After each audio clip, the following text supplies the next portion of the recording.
Hello guys, आप सभी कैसे हैं। मुझे आशा है कि आप सभी बिल्कुल ठीक होंगे।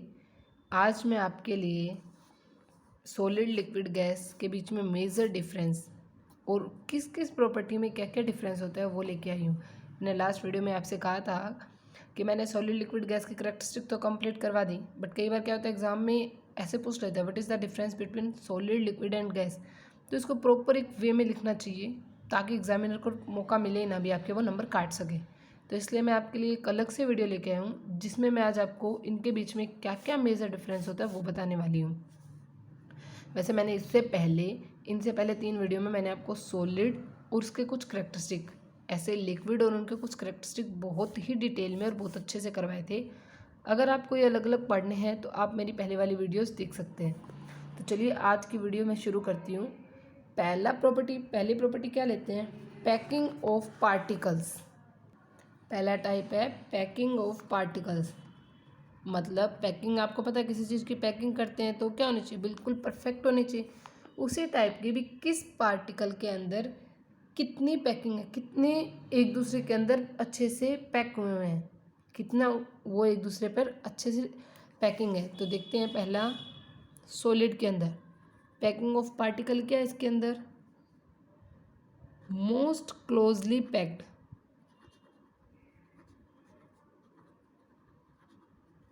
इसके अंदर पार्टिकल्स ऑलमोस्ट क्या होते हैं, पैक्ड होते हैं। मतलब जगह नहीं है, अच्छे से पैकिंग अच्छे से होती है इनकी पार्टिकल्स की। लिक्विड के अंदर क्या होता है, लूजली पैक्ड होते हैं। और गैस के अंदर क्या होते हैं, लार्ज वैकेंट स्पेस। इनके बीच में गैस तो आपको पता है, एग्जाम्पल भी है ऑक्सीजन वगैरह है, तो ये ऐसे ही खुली होती है तो इनके अंदर स्पेस कितना होता है, बहुत लार्ज होता है। तो हम कह सकते हैं कि ये तो बिल्कुल ही पैक्ड नहीं होते, नो पैक्ड। तो पैकिंग ऑफ पार्टिकल्स अगर पहला टाइप ले लें तो सॉलिड था most closely packed, loosely packed और large vacant. Due to large vacant there is no packed. Second type ले लेते हैं इसकी एनर्जी। देखिए सॉलिड की एनर्जी क्या होती है, सॉलिड के पार्टिकल की लिस्ट। पार्टिकल की एनर्जी क्या होती है, बहुत कम होती है। तभी तो एक साथ एक सॉलिड कितना हार्ड होता है, हम तभी तो ये वो रहता है हार्ड। अगर उसकी एनर्जी होती तो वो इधर उधर घूमता करता तो वो कहाँ हार्ड रह पाता। ऐसे लिक्विड, लिक्विड की एनर्जी क्या होती है, हाई होती है। किससे, सॉलिड से। सॉलिड से तो हाई होती है इसकी।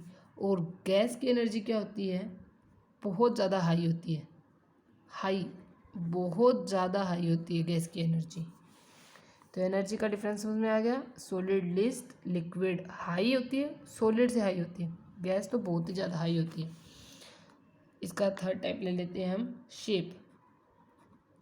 शेप पता है इसका, डेफिनेट होता है, हमेशा निश्चित रहता है। डेफिनेट मतलब होता है निश्चित, कभी चेंज नहीं होता जिसका। हाँ, कभी चेंज नहीं होने का मीनिंग ये नहीं है कि कभी भी चेंज नहीं होगा।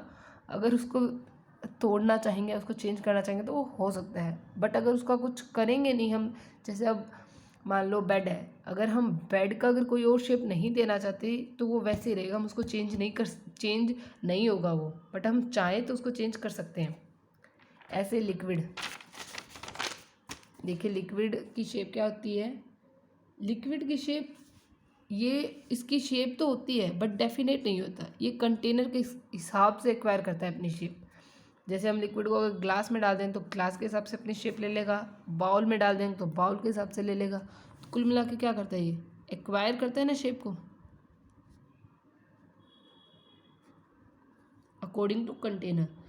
और ये भी क्या करता है, ये भी एक्वायर ही करता है शेप को। तो शेप तो सिर्फ किसकी डेफिनेट रही, सॉलिड की। अच्छा, इसका फोर्थ पॉइंट लेते हैं, वॉल्यूम।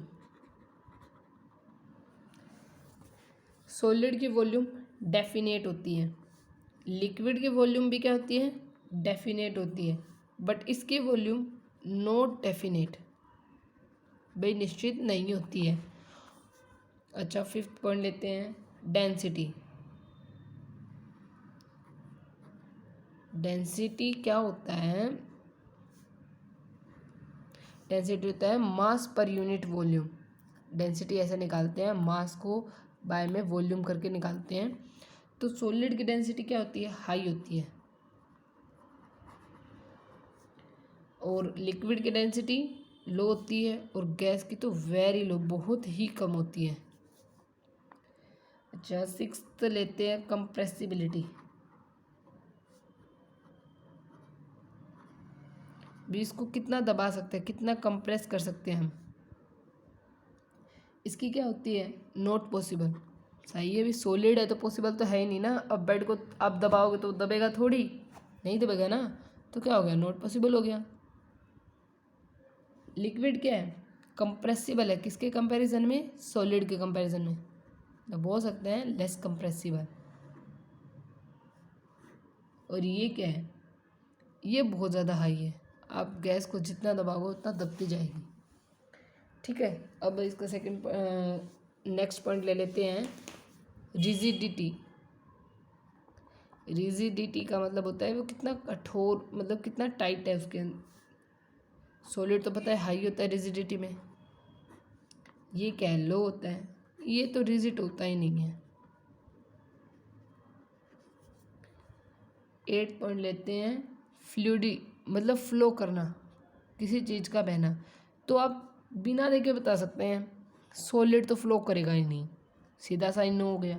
ये शो करता है, और ये तो सबसे ज़्यादा मैक्सिमम है।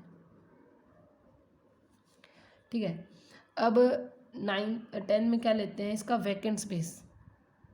इनके बीच में कितना वैकेंट स्पेस है पार्टिकल्स के बीच में, तो सॉलिड के अंदर तो वैकेंट स्पेस होता ही नहीं है, नो। इसके अंदर कितना होता है वैकेंट स्पेस, लेस, स्मॉल।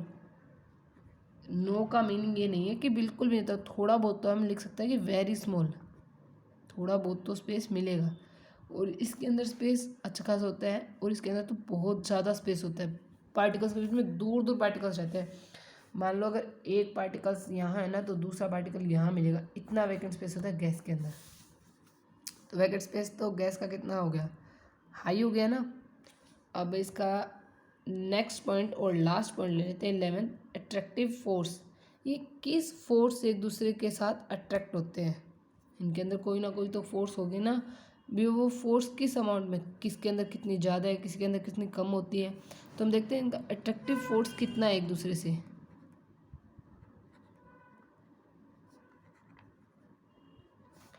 देखिए सॉलिड का अट्रैक्टिव फोर्स क्या होता है, वेरी लार्ज, तभी तो वो इतने क्लोजली पैक्ड है। जब उनके बीच में अट्रैक्शन ज़्यादा है तो वो ज़्यादा क्लोजली पैक्ड है।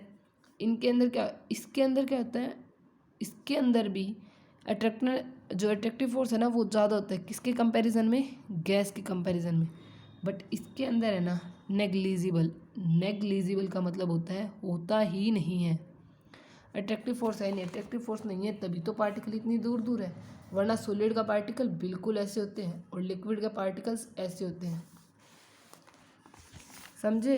तो देखिए मैंने आपको 11 प्रॉपर्टीज़ बताई हैं जिनमें मेजर डिफरेंस है। आप एग्ज़ाम में बिल्कुल आसानी से इनको लिख के आ सकते हैं, और आपका कोई नंबर भी नहीं काटेगा, पूरे नंबर देगा, पर समझ के। ऐसे नहीं है भी ये आपको अच्छे से आपने इसको कर लिया, रट लिया, और आप एग्ज़ाम में लिखा है। आपको ये पता भी होना चाहिए कि पैकिंग क्या होती है, एनर्जी कैसे होती है, shape, volume, density, rigidity, compressibility, vacuum space, attractive force, इनको आप अच्छे से समझें। फिर उसके बाद अपना माइंड से ही बता सकते हैं भी सॉलिड, लिक्विड, गैस क्या होता है, उसके अंदर ये कैसे हो सकते हैं।